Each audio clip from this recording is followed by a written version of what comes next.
আসসালামু আলাইকুম, স্বাগতম জানাচ্ছি বিবিসি নিউজ আন্তর্জাতিক সংবাদে।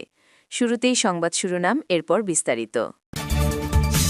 ভেনেজুয়েলা অভিযানে যুক্তরাষ্ট্রের রহস্যজনক অস্ত্র ব্যবহার নিয়ে চাঞ্চল্য। হয় চুক্তি করুন, নয়তো ফল ভোগ করুন, কিউবাপে ট্রাম্প। ইরানের অস্থিরতার নেপথ্যে ইসরায়েল ও যুক্তরাষ্ট্র, অভিযোগ পেজেশকিয়ানের। ইরানে কঠোর পদক্ষেপ নেওয়ার হুঁশিয়ারি ট্রাম্পের। দর্শক, এতক্ষণ শুনছিলেন সংবাদ শিরোনাম। এখন বিস্তারিত। আপনি যদি ইসরায়েলের ধ্বংস চান এবং মুসলিমদের পাশে থাকেন, তাহলে ভিডিওতে লাইক করে চ্যানেলটি অবশ্যই সাবস্ক্রাইব করে দিবেন এবং আপনার মূল্যবান মতামত অবশ্যই কমেন্টে লিখে জানিয়ে দিবেন। এখন বিস্তারিত। ভেনেজুয়েলা অভিযানে যুক্তরাষ্ট্রের রহস্যজনক অস্ত্র ব্যবহার নিয়ে চাঞ্চল্য। ভেনেজুয়েলার প্রেসিডেন্ট নিকোলাস মাদুরোকে গ্রেপ্তারের অভিযানে মার্কিন বাহিনী অত্যন্ত শক্তিশালী ও রহস্যময় এক নির্দেশিত শক্তি অস্ত্র বা ডিরেক্টেড এনার্জি ওয়েপন ব্যবহার করেছে বলে দাবি করেছেন প্রত্যক্ষদর্শী এক নিরাপত্তারক্ষী। তার বর্ণনা অনুযায়ী এই আধুনিক প্রযুক্তির প্রয়োগে মাদুরোর নিরাপত্তারক্ষীরা মুহূর্তের মধ্যেই নিস্তেজ হয়ে পড়েন। মার্কিন বাহিনী কোনো প্রাণহানি ছাড়াই শত শত সেনাকে কাবু করতে সক্ষম হয়। সেই নিরাপত্তারক্ষী জানান, অভিযানের শুরুতে হঠাৎ তাদের রাডার ব্যবস্থা অকেজো হয়ে যায় এবং আকাশে ঝাঁকি ঝাঁকি ড্রোন দেখা দেয়। খবর দ্য ওয়াশিংটন পোস্টের। এরপর মাত্র ২০ জন মার্কিন সেনা হেলিকপ্টার থেকে নেমে এমন এক প্রযুক্তির ব্যবহার শুরু করেন যা তারা আগে কখনো দেখেননি। নিরাপত্তারক্ষীর ভাষ্যমতে, লড়াই চলাকালীন মার্কিন সেনারা বন্দুকের চেয়েও শক্তিশালী কোনো একটি যন্ত্র থেকে তীব্র শব্দতরঙ্গ বা শক্তির বিচ্ছুরণ ঘটায়। এর ফলে উপস্থিত সবার মধ্যে ভয়াবহ শারীরিক প্রতিক্রিয়া দেখা দেয়, অনেকের নাক দিয়ে রক্ত ঝরতে থাকে এবং কেউ কেউ রক্ত বমি করতে শুরু করেন। তিনি সেই মুহূর্তের অভিজ্ঞতা বর্ণনা করতে গিয়ে বলেন, মনে হচ্ছিল যেন মাথা ভেতর থেকে ফেটে যাবে। এই রহস্যময় সনিক অস্ত্রের প্রভাবে সেনারা মাটিতে লুটিয়ে পড়েন এবং তাদের উঠে দাঁড়ানোর মতো শক্তিও অবশিষ্ট ছিল না। হোয়াইট হাউসের প্রেস সেক্রেটারি ক্যারোলিন লেভিট এই প্রত্যক্ষদর্শীর বিবরণ সামাজিক যোগাযোগ মাধ্যমে শেয়ার করার পর বিষয়টি নিয়ে ব্যাপক আলোচনা শুরু হয়েছে। যদিও হোয়াইট হাউসের পক্ষ থেকে এই অস্ত্রের ব্যবহারের বিষয়ে এখনও আনুষ্ঠানিক কোনো সত্যতা নিশ্চিত করা হয়নি। ভেনেজুয়েলার অভ্যন্তরীণ সূত্রের খবর অনুযায়ী গত ৩ জানুয়ারির ওই অভিযানে তাদের নিরাপত্তা বাহিনীর প্রায় ১০০ সদস্য নিহত হয়েছেন। সাবেক মার্কিন গোয়েন্দা কর্মকর্তাদের মতে, যুক্তরাষ্ট্রের কাছে কয়েক দশক ধরে লেজার বা মাইক্রোওয়েভ ভিত্তিক এমন মারণাস্ত্র থাকলেও কোনো সরাসরি যুদ্ধে এর ব্যবহার সম্ভবত এটাই প্রথম।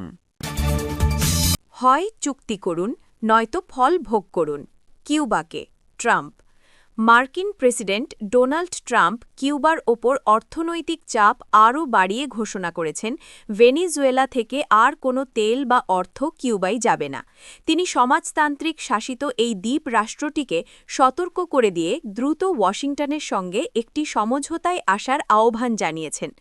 ভেনেজুয়েলা কিউবার প্রধান তেল সরবরাহকারী দেশ হলেও গত ৩ জানুয়ারি মার্কিন বাহিনীর অভিযানে কারাকাসের প্রেসিডেন্ট নিকোলাস মাদুরো অপহৃত হওয়ার পর থেকে সেখান থেকে কিউবায় তেলের কোনো চালান পাঠানো হয়নি।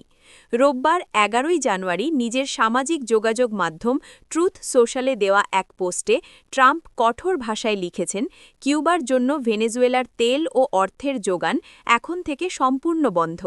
তিনি কিউবা সরকারকে উদ্দেশ্য করে বলেন যে অনেক দেরি হয়ে যাওয়ার আগেই তাদের একটি ডিল বা চুক্তিতে আসা উচিত। ট্রাম্প দাবি করেন, কিউবা দীর্ঘ সময় ধরে ভেনেজুয়েলার তেল ও অর্থের ওপর নির্ভরশীল ছিল এবং বিনিময়ে তারা ভেনেজুয়েলার একনায়কদের নিরাপত্তা সেবা প্রদান করত, যা এখন আর সম্ভব নয়। প্রেসিডেন্ট ট্রাম্প প্রস্তাবিত এই চুক্তির বিস্তারিত ব্যাখ্যা না দিলেও মার্কিন কর্মকর্তারা সাম্প্রতিক সপ্তাহগুলিতে কিউবার বিরুদ্ধে তাদের অবস্থান আরও কঠোর করেছেন। এমনকি ট্রাম্প মার্কিন পররাষ্ট্রমন্ত্রী মার্কো রুবিওকে কিউবার পরবর্তী প্রেসিডেন্ট হিসেবে দেখার ইঙ্গিতবাহী একটি পোস্ট শেয়ার করে তাতে নিজের সমর্থনও ব্যক্ত করেছেন। ইরানের অস্থিরতা নেপথ্যে ইসরায়েল ও যুক্তরাষ্ট্র, অভিযোগ পেজেশকিয়ানের। ইরানের ক্রমবর্ধমান অর্থনৈতিক অসন্তোষ মোকাবিলার অঙ্গীকার করেছেন দেশটির প্রেসিডেন্ট মাসুদ পেজেশকিয়ান।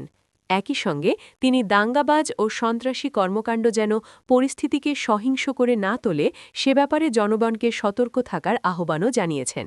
এছাড়া ইসরায়েল ও যুক্তরাষ্ট্রের বিরুদ্ধে এই অস্থিরতার নেপথ্যে কাজ করারও অভিযোগ তোলেন তিনি। রবিবার ১১ই জানুয়ারি রাষ্ট্রীয় টেলিভিশন IRIBকে দেওয়া এক সাক্ষাৎকারে চলমান অস্থিরতা নিয়ে কথা বলেন পেজেশকিয়ান। সাক্ষাৎকারে তিনি অভিযোগ করেন ইসরায়েল ও যুক্তরাষ্ট্র এই অস্থিরতার নেপথ্যে কাজ করছে।